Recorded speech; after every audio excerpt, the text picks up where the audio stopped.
ആകാശവാണി. നമസ്കാരം. പ്രാദേശിക വാർത്തകൾ വായിക്കുന്നത് വിജേഷ്.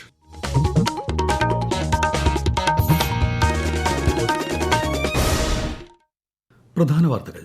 ആഫ്രിക്കയിൽ എബോള പടരുന്ന സാഹചര്യത്തിൽ മുൻകരുതൽ നടപടികൾ ശക്തമാക്കി ഇന്ത്യ. രോഗം റിപ്പോർട്ട് ചെയ്യുന്ന രാജ്യങ്ങളിലേക്കുള്ള യാത്ര ഒഴിവാക്കാൻ നിർദ്ദേശം.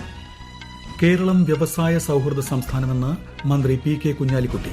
വിവരസാങ്കേതികവിദ്യ, നിർമ്മിത ബുദ്ധി, ഭക്ഷ്യ സംസ്കരണ മേഖലകളിൽ സാധ്യതയേറെയെന്നും മന്ത്രി.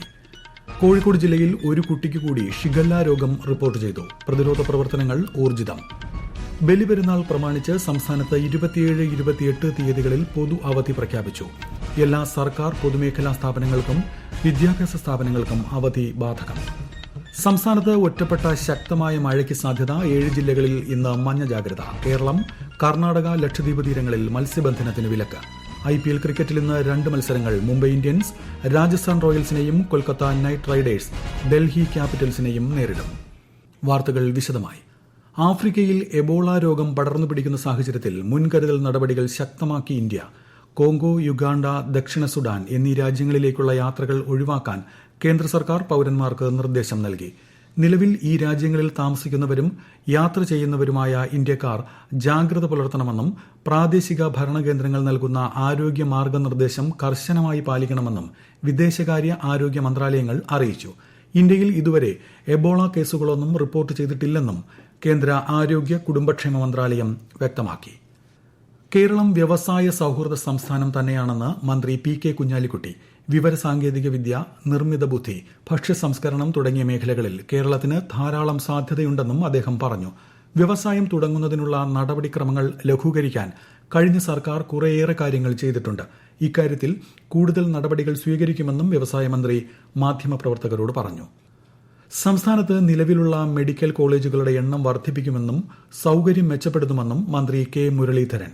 തിരുവനന്തപുരത്തും ഹരിപ്പാടും പുതിയ മെഡിക്കൽ കോളേജുകൾ ആരംഭിക്കാൻ തീരുമാനിച്ചതായും ശ്രീ മുരളീധരൻ മാധ്യമങ്ങളോട് പറഞ്ഞു. ഡോക്ടർമാരുടെ എണ്ണം വർദ്ധിപ്പിക്കുമെന്നും അദ്ദേഹം അറിയിച്ചു. മുഖ്യമന്ത്രിയുടെ സെക്രട്ടറിയായി രത്തൻ യു കേൽക്കർ IAS ചുമതലയേറ്റു. സംസ്ഥാനത്ത് സിവിൽ സർവീസ് ഉദ്യോഗസ്ഥരെ പുനർവിന്യസിച്ച് ഉത്തരവിറങ്ങിയിരുന്നു. വിവിധ ജില്ലകളുടെയും വകുപ്പുകളുടെയും ചുമതല വഹിച്ച ഉദ്യോഗസ്ഥർക്കും മാറ്റമുണ്ട്. കോഴിക്കോട് ജില്ലയിൽ ഒരു കുട്ടിക്ക് കൂടി ഷിഗല്ല രോഗം റിപ്പോർട്ട് ചെയ്തു. മെഡിക്കൽ കോളേജിൽ ചികിത്സയിലുള്ള കുട്ടിക്കാണ് രോഗബാധ. കുട്ടിയുടെ ആരോഗ്യനില തൃപ്തികരമാണെന്ന് അധികൃതർ അറിയിച്ചു. പെരുമണ്ണ പഞ്ചായത്തിൽ 2 കുട്ടികൾക്ക് ഷിഗല്ല റിപ്പോർട്ട് ചെയ്ത സാഹചര്യത്തിൽ പ്രതിരോധ പ്രവർത്തനങ്ങൾ ഊർജിതമാക്കി. ക്ലോറിനേഷൻ പ്രവർത്തനങ്ങൾ ആരംഭിച്ചു. ജലസാമ്പിൾ പരിശോധനയ്ക്ക് അയച്ചിട്ടുണ്ട്. 2ാം വർഷ higher secondary, vocational higher secondary പരീക്ഷകളുടെ ഫലം മറ്റന്നാൾ ഉച്ചകഴിഞ്ഞ് 3 മണിക്ക് പൊതുവിദ്യാഭ്യാസ മന്ത്രി N. ഷംസുദ്ദീൻ പ്രഖ്യാപിക്കും. ഔദ്യോഗിക വെബ്സൈറ്റുകളിൽ ഫലം ലഭ്യമാകും. അതേസമയം പുതിയ അധ്യയന വർഷത്തെ +1 അപേക്ഷാ സമർപ്പണം നാളെ ആരംഭിക്കും. ഓൺലൈൻ വഴിയാണ് അപേക്ഷിക്കേണ്ടത്. 12ാം ക്ലാസ് ബോർഡ് പരീക്ഷയിലെ ഉത്തരക്കടലാസുകളുടെ സ്കാൻ ചെയ്ത പകർപ്പുകൾ ലഭിക്കാൻ അപേക്ഷിക്കുന്നതിനുള്ള സമയപരിധി ഇന്ന് അവസാനിക്കും. ഉത്തരക്കടലാസുകളുടെ പകർപ്പ് ലഭിച്ച ശേഷം പുനർമൂല്യനിർണ്ണയത്തിന് അപേക്ഷിക്കാൻ വിദ്യാർത്ഥികൾക്ക് 2 ദിവസത്തെ സമയം നൽകിയതായി CBSE അറിയിച്ചു. സ്കൂൾ തുറക്കാൻ ദിവസങ്ങൾ മാത്രം ബാക്കി നിൽക്കെ പാലക്കാട് ജില്ലയിലെ സ്കൂളുകളുടെ ഫിറ്റ്നസ് പരിശോധന പുരോഗമിക്കുന്നു. ജില്ലയിലെ 40% സ്കൂളുകളുടെ പരിശോധന പൂർത്തിയാക്കി ഫിറ്റ്നസ് സർട്ടിഫിക്കറ്റുകൾ നൽകി. വിശദാംശങ്ങളുമായി ആകാശവാണി പാലക്കാട് ജില്ലാ പ്രതിനിധി ഫൈസൽ അലിമുത്ത്. ജില്ലയിലെ തദ്ദേശ സ്ഥാപനങ്ങളുടെ നേതൃത്വത്തിലാണ് സ്കൂളുകളുടെ ഫിറ്റ്നസ് പരിശോധന നടക്കുന്നത്. ഫിറ്റ്നസ് കിട്ടാൻ 6 വകുപ്പുകളുടെ അനുമതി വേണമെന്ന മുൻപത്തെ ഉത്തരവ് വിദ്യാഭ്യാസ വകുപ്പ് പിൻവലിച്ചത് സ്കൂളുകൾക്ക് ആശ്വാസമായിരിക്കുകയാണ്. പുതിയ ഉത്തരവ് പ്രകാരം മുൻവർഷങ്ങളിലേതുപോലെ തദ്ദേശ സ്ഥാപനങ്ങൾ നൽകുന്ന സർട്ടിഫിക്കറ്റുകൾ മതിയാകും. സ്കൂളുകളിൽ നിന്ന് ലഭിക്കുന്ന അപേക്ഷകൾ പ്രകാരം തദ്ദേശ വകുപ്പ് എഞ്ചിനീയറിംഗ്, ആരോഗ്യ വിഭാഗങ്ങളാണ് പ്രാഥമിക പരിശോധന പൂർത്തിയാക്കുക. അതേസമയം ഇലക്ട്രിക്കൽ ഇൻസ്പെക്ടറേറ്റ്, KSEB, അഗ്നിരക്ഷാസേന, വനം, ആരോഗ്യം തുടങ്ങിയ വകുപ്പുകളുടെ പരിശോധനകൾ തുടരും. സ്കൂൾ വാഹനങ്ങളുടെ പരിശോധന മോട്ടോർ വാഹന വകുപ്പും നടത്തുന്നുണ്ട്. ബലിപെരുന്നാൾ പ്രമാണിച്ച് സംസ്ഥാനത്ത് 2 ദിവസം പൊതു അവധി പ്രഖ്യാപിച്ചു. ഈ മാസം 27, 28 തീയതികളിലാണ് അവധി. സംസ്ഥാനത്തെ എല്ലാ സർക്കാർ ഓഫീസുകൾക്കും പൊതുമേഖലാ സ്ഥാപനങ്ങൾക്കും വിദ്യാഭ്യാസ സ്ഥാപനങ്ങൾക്കും കൂടാതെ നെഗോഷ്യബിൾ ഇൻസ്ട്രുമെന്റ് ആക്ട് പ്രകാരമുള്ള സ്ഥാപനങ്ങൾക്കും അവധി ബാധകമാണ്. 27-നാണ് നേരത്തെ അവധി പ്രഖ്യാപിച്ചിരുന്നത്. മാസപ്പിറവി പ്രകാരം 28-നാണ് കേരളത്തിൽ ബലിപെരുന്നാൾ ആഘോഷം. ബാങ്കുകൾക്കും 2 ദിവസം അവധിയായിരിക്കും. ഈ വാർത്തകൾ ആകാശവാണിയിൽ നിന്ന്. ആകാശവാണി വാർത്തകളും വാർത്താ അധിഷ്ഠിത പരിപാടികളും all India radio news Thiruvananthapuram YouTube ചാനലിലും at all India radio news Thiruvananthapuram Facebook പേജിലും AIR ന്യൂസ് _ ഇൻസ്റ്റഗ്രാം അക്കൌണ്ടിലും at AIR news _ TVM X ഹാൻഡിലും ലഭ്യമാണ്. വയനാട്ടിലെ പാടശേഖരങ്ങളിൽ പുഞ്ചകൃഷിയുടെ കൊയ്ത്ത് ആരംഭിച്ചു. മഴ ശക്തമാകുന്നതിനു മുൻപ് കൊയ്ത്ത് പൂർത്തിയാക്കാനുള്ള ഒരുക്കത്തിലാണ് കർഷകർ. ആകാശവാണി വയനാട് ജില്ലാ പ്രതിനിധി അരുൺ വിൻസെന്റ് തയ്യാറാക്കിയ റിപ്പോർട്ട്.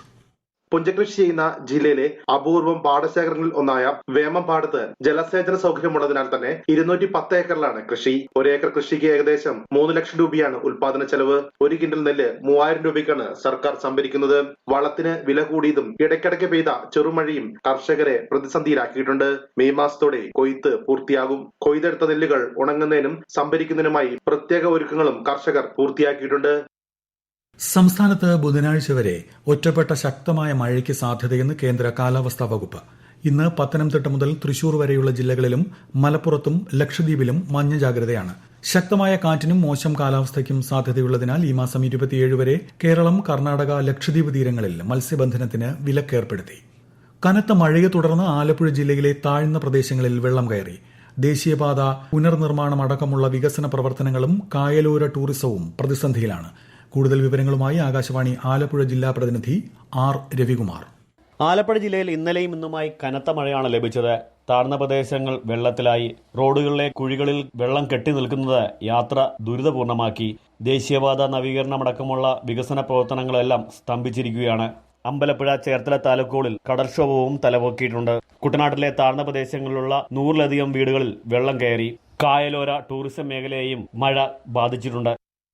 IPL ക്രിക്കറ്റിൽ ഇന്ന് 2 മത്സരങ്ങൾ. ഉച്ചയ്ക്ക് 3:30 മുംബൈ വാങ്കഡെ സ്റ്റേഡിയത്തിൽ നടക്കുന്ന ആദ്യ മത്സരത്തിൽ മുംബൈ ഇന്ത്യൻസ് രാജസ്ഥാൻ റോയൽസിനെ നേരിടും. വൈകിട്ട് 7:30 കൊൽക്കത്ത ഈഡൻ ഗാർഡൻസിൽ നടക്കുന്ന 2ാം മത്സരത്തിൽ കൊൽക്കത്ത നൈറ്റ് റൈഡേഴ്സ് ഡൽഹി ക്യാപിറ്റൽസുമായി ഏറ്റുമുട്ടും. ഫ്രഞ്ച് ഓപ്പൺ ടെന്നീസിന്റെ 125ാം പതിപ്പിന് ഇന്ന് പാരീസിൽ തുടക്കമാകും.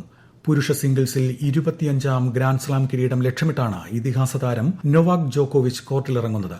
ഫ്രഞ്ച് താരം ജിയോവാനി എംബദഷി പെരിക്കാർഡാണ് ജോക്കോവിച്ചിന്റെ എതിരാളി. പ്രധാനമന്ത്രി നരേന്ദ്രമോദി ജനങ്ങളുമായി ആശയങ്ങൾ പങ്കുവയ്ക്കുന്ന പ്രതിമാസ റേഡിയോ പ്രഭാഷണ പരിപാടി മൻ കി ബാത്ത് ഈ മാസം 31. പരിപാടിയിലേക്കുള്ള ആശയങ്ങളും അഭിപ്രായങ്ങളും 1800-117800 എന്ന ടോൾ ഫ്രീ നമ്പറിലൂടെയോ നമോ ആപ്പിലൂടെയോ മൈ ജിഒവി ഓപ്പൺ ഫോറത്തിലൂടെയോ ഈ മാസം 29 വരെ സമർപ്പിക്കാം.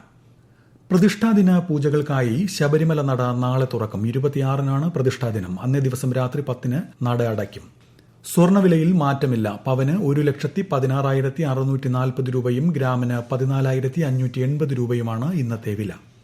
വയനാട് ടൌൺഷിപ്പ് സംബന്ധിച്ച് മന്ത്രിസഭാ ഉപസമിതി യോഗം ഉടൻ ചേരുമെന്ന് കൃഷിമന്ത്രി ടി സിദ്ദിഖ്. സമ്പൂർണ്ണ പുനരധിവാസമാണ് സർക്കാർ ലക്ഷ്യം വയ്ക്കുന്നതെന്നും അതിനായി കർമ്മ പദ്ധതി തയ്യാറാക്കുമെന്നും അദ്ദേഹം പറഞ്ഞു. പത്തനംതിട്ട പറക്കോട് നിയന്ത്രണം വിട്ട ടോറസ് ലോറി വീടിന് മുകളിലേക്ക് മറിഞ്ഞ് ഉറങ്ങിക്കിടന്ന വീട്ടമ്മ മരിച്ചു. പറക്കോട് സ്വദേശിനി മറിയം ബീവിയാണ് മരിച്ചത്. പുലർച്ചെ 3:00-ഓടെയായിരുന്നു അപകടം. നാട്ടുകാരും ഫയർഫോഴ്സും പോലീസും സ്ഥലത്തെത്തി രക്ഷാപ്രവർത്തനം നടത്തിയെങ്കിലും ജീവൻ രക്ഷിക്കാനായില്ല. കോഴിക്കോട് കാർ കത്തി യുവതി മരിച്ച സംഭവത്തിൽ പൊള്ളലേറ്റ് ചികിത്സയിലായിരുന്ന ഭർത്താവും മരിച്ചു. ചെറുവണ്ണൂർ സ്വദേശി രജിൻ ലാലാണ് മരിച്ചത്. കോഴിക്കോട് മെഡിക്കൽ കോളേജിൽ ചികിത്സയിലായിരുന്നു. സംഭവത്തിൽ അന്വേഷണം പുരോഗമിക്കുകയാണ്. പ്രധാന വാർത്തകൾ വീണ്ടും. ആഫ്രിക്കയിൽ എബോള പടരുന്ന സാഹചര്യത്തിൽ മുൻകരുതൽ നടപടികൾ ശക്തമാക്കി ഇന്ത്യ. രോഗം റിപ്പോർട്ട് ചെയ്യുന്ന രാജ്യങ്ങളിലേക്കുള്ള യാത്ര ഒഴിവാക്കാൻ നിർദ്ദേശം. കേരളം വ്യവസായ സൌഹൃദ സംസ്ഥാനമെന്ന് മന്ത്രി PK കുഞ്ഞാലിക്കുട്ടി. വിവരസാങ്കേതികവിദ്യ, നിർമ്മിത ബുദ്ധി, ഭക്ഷ്യസംസ്കരണ മേഖലകളിൽ സാധ്യത ഏറെയെന്നും മന്ത്രി. കോഴിക്കോട് ജില്ലയിൽ ഒരു കുട്ടിക്ക് കൂടി ഷിഗല്ല രോഗം റിപ്പോർട്ട് ചെയ്തു. പ്രതിരോധ പ്രവർത്തനങ്ങൾ ഊർജിതം. ബലിപെരുന്നാൾ പ്രമാണിച്ച് സംസ്ഥാനത്ത് 27, 28 തീയതികളിൽ പൊതു അവധി പ്രഖ്യാപിച്ചു. എല്ലാ സർക്കാർ പൊതുമേഖലാ സ്ഥാപനങ്ങൾക്കും വിദ്യാഭ്യാസ സ്ഥാപനങ്ങൾക്കും അവധി ബാധകം. സംസ്ഥാനത്ത് ഒറ്റപ്പെട്ട ശക്തമായ മഴയ്ക്ക് സാധ്യത. 7 ജില്ലകളിൽ ഇന്ന് മഞ്ഞ ജാഗ്രത. കേരളം, കർണാടക, ലക്ഷദ്വീപ് തീരങ്ങളിൽ മത്സ്യബന്ധനത്തിന് വിലക്ക്. IPL ക്രിക്കറ്റിൽ ഇന്ന് 2 മത്സരങ്ങൾ. മുംബൈ ഇന്ത്യൻസ് രാജസ്ഥാൻ റോയൽസിനെയും കൊൽക്കത്ത നൈറ്റ് റൈഡേഴ്സ് ഡൽഹി ക്യാപിറ്റൽസിനെയും നേരിടും. പ്രാദേശിക വാർത്തകൾ കഴിഞ്ഞു. അടുത്ത വാർത്താ പ്രക്ഷേപണം 12:50-ന്.